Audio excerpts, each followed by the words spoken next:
année. Merci Jens-Peter Bonde.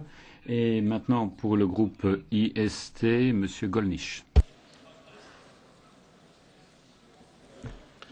Monsieur le Président, les félicitations du groupe Identité, Tradition, Souveraineté vous sont naturellement acquises.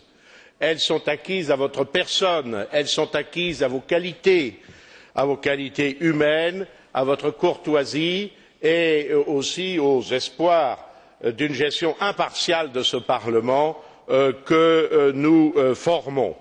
Certes, nous trouvons un peu gênant que votre élection, au demeurant parfaitement méritée, puisque vous étiez auparavant le leader du groupe le plus important de ce Parlement, soit acquise au prix d'un compromis entre deux groupes principaux qui, comme j'ai eu l'occasion de le dire hier, sont rivaux devant les électeurs, mais un peu trop souvent, à notre goût, sont d'accord quant à la gestion de ce Parlement et à l'avenir de l'Europe. Nous comptons sur vous, Monsieur le Président, pour faire respecter les droits des députés. Ces droits des députés doivent être égaux pour tous. La protection, par exemple, de l'immunité parlementaire du député qui est atteint dans sa liberté d'expression vaut que le parlementaire appartienne au courant dominant ou qu'il appartienne à la minorité. Le règlement ne doit pas être changé en fonction du fait que ces dispositions ont pu bénéficier à un groupe minoritaire. Je voudrais me permettre d'évoquer un souvenir.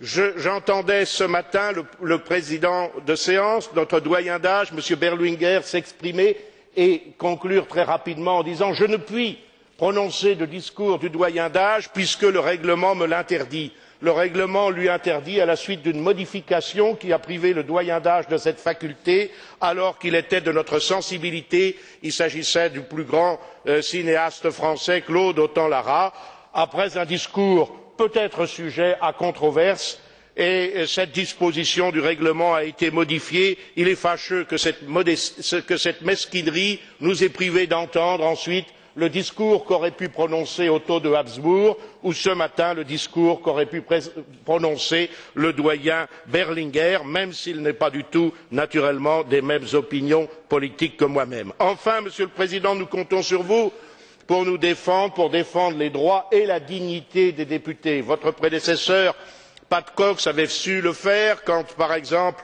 M. Schulz avait été l'objet d'attaques de la part du président du Conseil en exercice de l'époque. J'ai entendu hier, au sujet de mon groupe, par exemple, de la part de la représentante de la Commission, Mme Wallström, des commentaires tout à fait déplacés. Il convient de rappeler à cette fonctionnaire que c'est le Parlement qui contrôle la Commission et non pas l'inverse. Il n'y a pas de députés à demi-part, parce que le cordon sanitaire autour de certains députés, ce serait la revendication d'une politique de discrimination envers leurs électeurs, et nous comptons sur vous précisément pour vous opposer à une tendance qui traduirait une fâcheuse dérive totalitaire. Je vous remercie.